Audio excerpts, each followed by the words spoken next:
¿Quisieras decir unas palabras, Alejandro, Patricia, antes de comenzar, o comenzamos directamente con las preguntas de los periodistas? No, Perfecto. Entonces, preguntas. ¿Quién es el que se anima? ¿O la que se anima?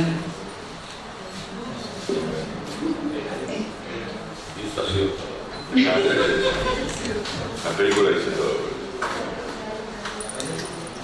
Allí. No, quería preguntarle. Ahí llega el micrófono, perdón, así escuchamos todos. Un segundito nada más.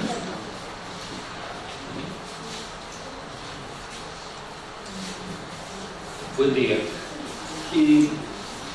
La película me impresionó mucho,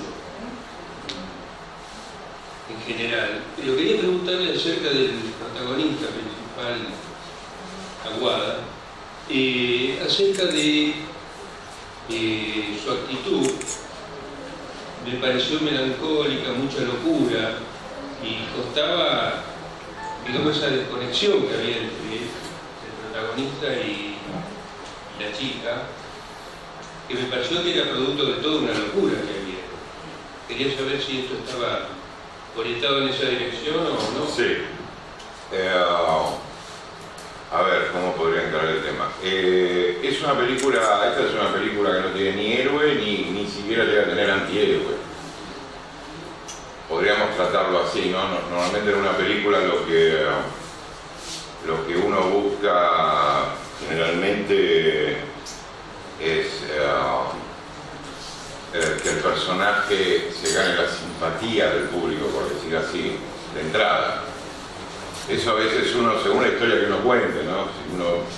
Me acuerdo cuando hay películas que un personaje se la gana más rápido, otras veces le cuesta más ganarse la simpatía del público, otras películas como Valentín, que es una película totalmente distinta, el nene se la gana en 10 segundos, uno tiene que seguir viendo a Valentín qué va a pasar con su vida. Pero esta es una película que no, que es un personaje antipático, retorcido, con otro tipo de problemática, y es jugarse también, ¿no? Es jugarse a hacer algo que en cierta forma está un poco prohibido dentro de los cánones hasta comerciales del cine, ¿no? El personaje no se involucra de una forma simpática con el público. Pero creo que es parte del reto, ¿no? Es parte de querer hacer algo diferente y tocar temas o tocar formas que el cine muchas veces no toca o tiene prohibido, o son preceptos sagrados o preceptos a seguir para convencer al público, y uno toma el riesgo de decir, bueno, a algunos les gustará, a otros no, pero es esta historia y es este personaje interpretado por un actor tan maravilloso, te da la posibilidad de poder desarrollarlo. Bien. Acá. Bueno, quería primero felicitarlos por la película y después noté que la película tiene mucha importancia en las palabras y en la literatura. Y preguntarte a vos, Alejandro, si tenías ganas de contar una película así, donde la literatura sea principal. Sí, básicamente sí, la literatura, las palabras, la filosofía, el psicoanálisis. El psicoanálisis. O sea, sí, realmente hay películas, depende de la película, ¿no? Como Conocer Viceversa, Otro El amor es una mujer gorda, o que son películas que algunas que hice en Holanda, como Modern Crimes y todo ese tipo de películas que hablan de aspectos sociales. Y son películas que nacen de una preocupación. En este caso, lo que me llevó a escribir este drama, esta construcción dramática,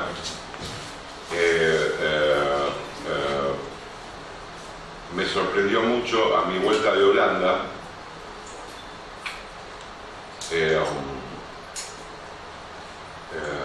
ver ver que estaba muy de moda hablar de filosofía, de ideología y de psicoanálisis. Cada vez más. Una vez viene en saltos, ¿no? De afuera, porque yo pasaba años allá o después en Estados Unidos, o pasaba 6 meses, uno va viendo los procesos a saltos, ¿no? Y veía que eso se potenciaba muchísimo, ¿no? Que cierto tipo de dialéctica y de retórica y constantemente gente que vos decís, pero este amigo mío nunca lo vi con un libro, pero me está hablando de la cama, me está hablando de la ideología, me está hablando de marxismo, de neoliberalismo, me está hablando de Foucault, me está hablando de... Y dije, acá pasó algo, acá realmente pasó algo, acá me parece que las palabras es como... Y no sé por qué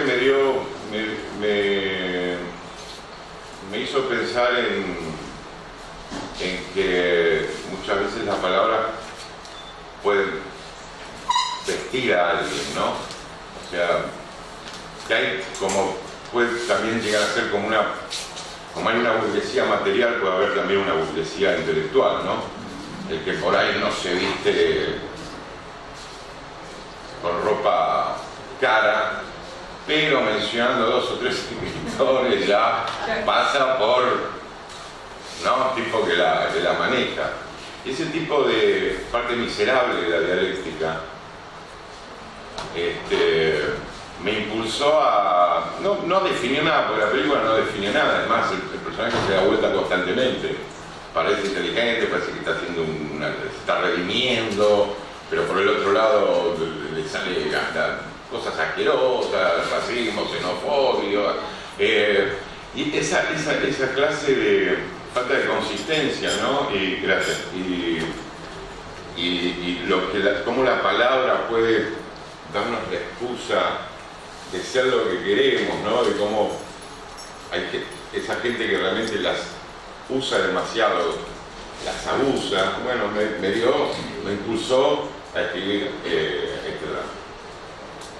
Alejandro, conociéndote o creyendo conocerte, veo el personaje de Wada, por lo que dice, por cómo lo dice, esa manera de elección volcánica. Yo te veo vos, o sea, para mí Wada sos vos, ¿no? Casualmente los dos tienen las mismas iniciales. Sí. ¿Qué me puedes decir al respecto? Sí, creo que sí. El personaje no piensa como yo, pero de una forma así temperamental o lo que sé, podría llegar a ser una versión, espero, un poco exagerada de mí, pero sí hay algo de eso, ¿no? Sobre todo porque, bueno, está escrita por mí, pero pienso que el personaje es muy distinto a mí en cuanto a cómo piensa, ¿no? Siempre hay como una forma de involucrar lo que piensa el autor con el personaje, ¿no? Y eso, yo creo que más que el personaje, Ale Aguada tiene mucho de mí. Lo decíamos al comienzo, ¿no? Empezamos a ensayar, en los ensayos nosotros ensayamos esto y nosotros nos conocíamos brevemente de años, pero viéndonos nos dimos cuenta el sentido del humor, las explosiones, que éramos muy parecidos. Entonces yo diría más que el personaje es el mismo Ale Aguada, que al momento de expresar cierto tipo de cosas tenemos una personalidad muy parecida. Acá. Alejandro, anoche en la presentación de la película comentó que ya se radica definitivamente en el país. Entonces quisiera saber qué lo trae de vuelta al país. No sé si son motivaciones personales o profesionales. Me gustaría saber. Básicamente son motivaciones personales, porque familiares. Y de que tengo un hijo en Holanda que ya está grande, va a cumplir 27 años, y cuestiones así de que me gustaría hacer cosas acá, pero más que nada motivaciones personales. ¿Puedo hacer una pregunta? Sí, ya están designadas. Ahora, claro. Hola, acá Javier Rossi. Para Alejandro, porque algo empezaste a decir y a todo también con respecto a esta pregunta. Esta idea tuya de estás como siempre volviendo, pero en ese volver también incorporás algo a la cinematografía y nos pensás y nos ves de alguna manera. Me pareció interesante esto de los saltos, porque capaz que en esas ausencias cuando ves los procesos y ves algo que te impacta y de repente nosotros como espectadores también nos podemos ver cómo pasó a pesar de habernos transitado. Quería que nos dijeras algo con respecto a esto. Sí, yo qué sé, o sea, creo que algunas cosas se ven mejor a la distancia o se pueden reflexionar mejor. Hay por otro lado está la caverna platónica, viste, de estar en el mismo lugar, entonces no puedes observar ciertas cosas. Por otro lado está la fuerza de extrañar. He hecho películas completamente en el exterior, sin un fotograma acá, pero muy argentina, como el acto en cuestión, que también vienen de estar allá y extrañar, ¿no? El factor de extrañar, de querer a tu país, de extrañarlo. Creo que a veces te sensibiliza un poco más, ¿no? Te da un poco más de bronca, caso Buenos Aires y Ciudad, te da más bronca lo feo, ¿no? Y romantizás más lo lindo, ¿no? Bueno, está en mi cine. Están asignadas, ya le va a tocar el turno. ¿Qué tal, Barte? Hola. Esta pregunta es para Patricio. Tu personaje es de una clase social diferente al resto de los personajes, irrumpe ahí como medio como raro y es como se nota que es un personaje como divertido y parece que te divertiste mucho haciéndolo. Me gustaría saber si eso es real o es lo que se ve en la película. Sí, nos divertimos mucho. Trabajar con Alejandro es muy grato, es un constante riesgo también. No está con todas las antenas alertas, como no se siente un bailarín al borde del abismo trabajando con él, porque siempre está proponiendo algo nuevo. La puesta en escena puede cambiar todo el sentido de un texto, puede reforzarlo. Si bien hay un guión de hierro, un guión conceptualmente muy firme, hay siempre la posibilidad de jugar, algo que uno como actor proponga o le salga. Y creo que fue muy divertido para mí, después de más de 40 años de vivir en la Argentina, hacer un personaje chileno con 40 años en la Argentina. Volver a recuperar lo que me acuerdo, lo que me queda del rastro chileno que tengo en mi acento, con esta mezcla de porteñismo que tengo también, según Brandoni, lo que yo hablo es un dialecto, que no es ni argentino ni chileno.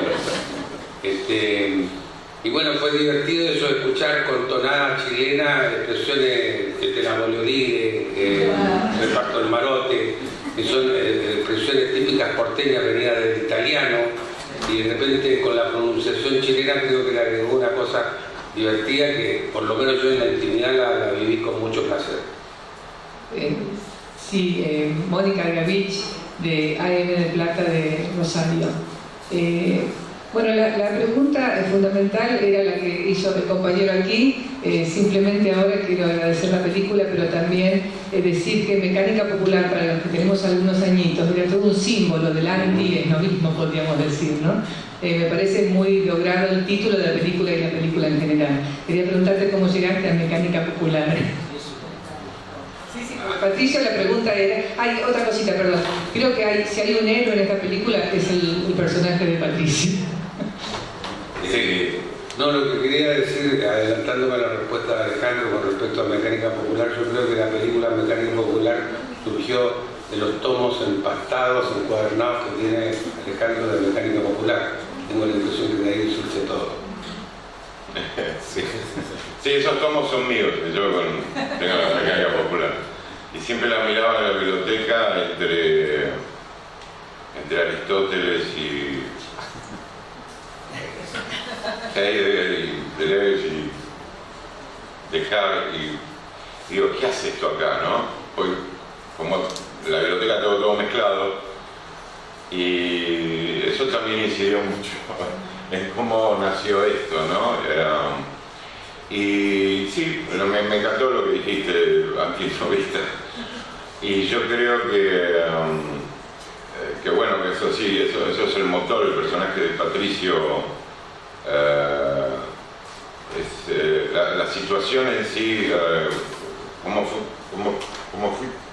se me ocurrió y fui diseñando la situación de este tipo que, digamos, leyó todo, pero leyó todo manteniendo los pies sobre la tierra, y paralelamente después nos enteramos, con una hija desaparecida, ¿no? Esa relación que tiene con esta chica, cómo la niega, cómo la maltrata, me juego a eso, pero al mismo tiempo hay veces como que se le ve cierta ternura y arrepentimiento, porque claro, esta chica vendría a ser la que usa esnovistamente lo que su hija usó de verdad, terrenalmente, y para hacer algo, y ella se da el lujo. Entonces viene esa, puedes decir, ¿por qué le pega tan fuerte a esta piba? Y perdóneme Sabatino constantemente, y más cuando Sabatino es muy agresivo con ella, él se queda mirando cuando le da vuelta a la silla, como que le vuelve la hija, ¿no? Entonces él vendría a representar mucha gente que realmente existe y que conocí en el camino, no solo acá, sino también en Europa. El esnovismo es un mal universal, ¿no? Pero es gente que uno ve que ha leído, que ha sabido interpretar con respeto y que no ha usado las cosas para darse lustre y lustre, como dice la película, sino que realmente busca una verdad, sino que realmente estudia y realmente usa la filosofía para lo que está, que es para no dar una respuesta, sino para abrir los temas y bucear en los temas. No es la persona que se compra un kiosco intelectual y de ahí diserta y le dice al mundo qué hacer. Ha sido muy peligrosa también la filosofía cuando de golpe se está en las manos de, como cualquier cosa, de alguien que se fanatiza o que en vez desnaturaliza la filosofía simplemente para vestirse de culto o para presumir. Eso puede terminar en cosas feísimas socialmente, ¿no? Y bueno, y he conocido mucha gente como García o González que realmente tienen amor a las ideas y a la verdad y que no usan la dialéctica como algo miserable para simplemente ilustrarse. Y él representa a esa clase de gente que admiro y que ennoblece las ideas y generalmente es la gente que silenciosamente las hace progresar, ¿no? Perdón, anoche conversábamos después de la película con Alejandro. Él me observaba, yo escuchaba con asombro cómo el cineasta va construyendo su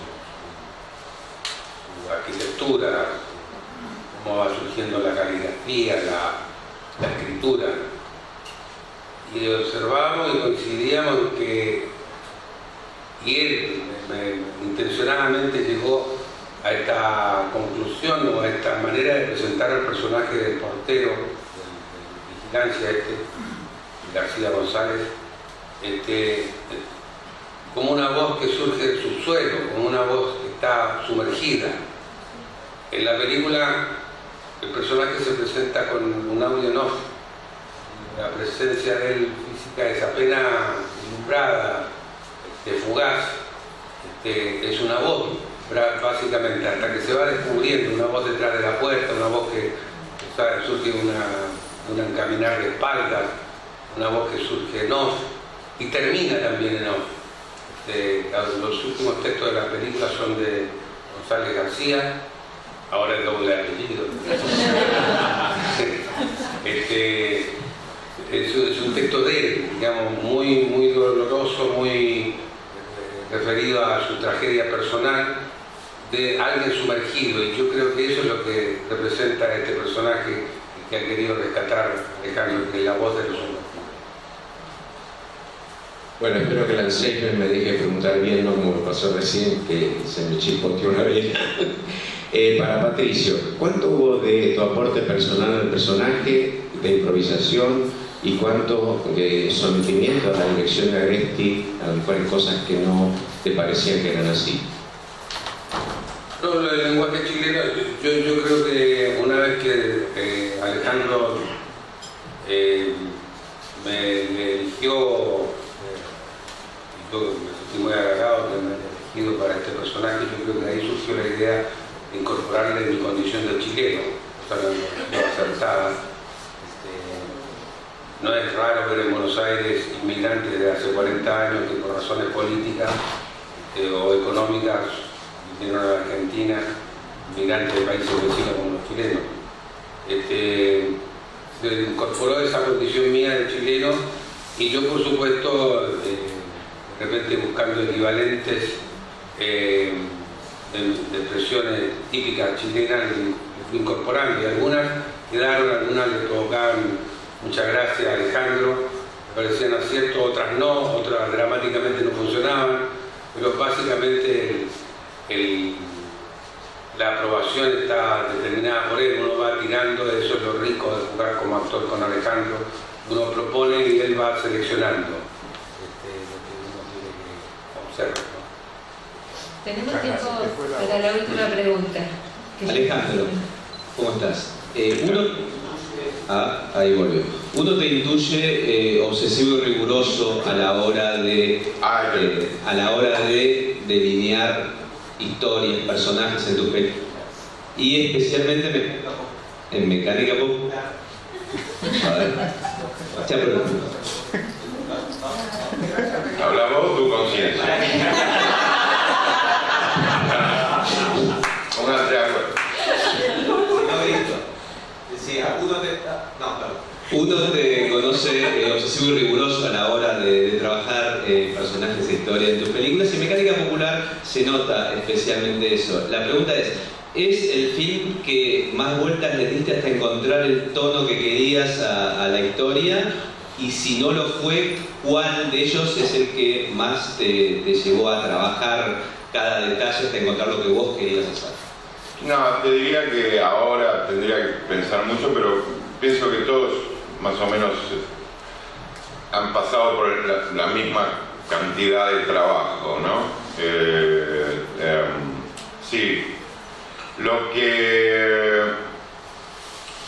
me ayudó mucho en este hay cosas que, por ejemplo, el estar en un solo espacio, como la película cruza cuestiones teatrales y todo lo demás. A propósito, adrede, era muy fácil abrir la película un día, otro día, a la mañana, un bar, pero me parecía falso hacer eso, ¿no? Es como decir a la gente, y si hago esto, viste, no me van a decir que es teatral, soy un vivo bárbaro, eso sería deshonestidad. O sea, la tirás así y decís, bueno, como hay un día una película cruza lo documental, que cruce lo teatral, no me importa. Pero hablando de eso, o sea, fue bastante difícil manejarse en un espacio y fue bastante divertido. Todo lo difícil se te convierte en divertido como parte del oficio. Es como un restaurador, lo lindo es restaurar un auto hecho pelota, no un auto que tenés que... Y lo lindo también, lo más difícil es manejarse en un espacio y tener que hacer un decoupage, trabajar el espacio de una forma cinematográfica. Eso fue divertido, pero siendo esta película muy rigurosamente escrita, en los diálogos, porque tenías que mantener toda esta curva en un solo espacio,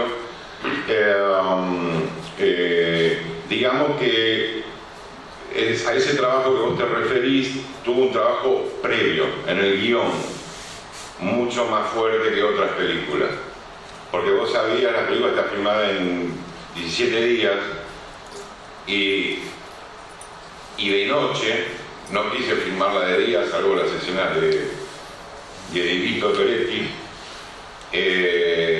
y filmábamos de noche, filmábamos de madrugada, y en 17 días había que terminarla. Así que tenía que estar muy preparado y revisado el texto, porque si no podías caer en inconsistencias muy fácilmente.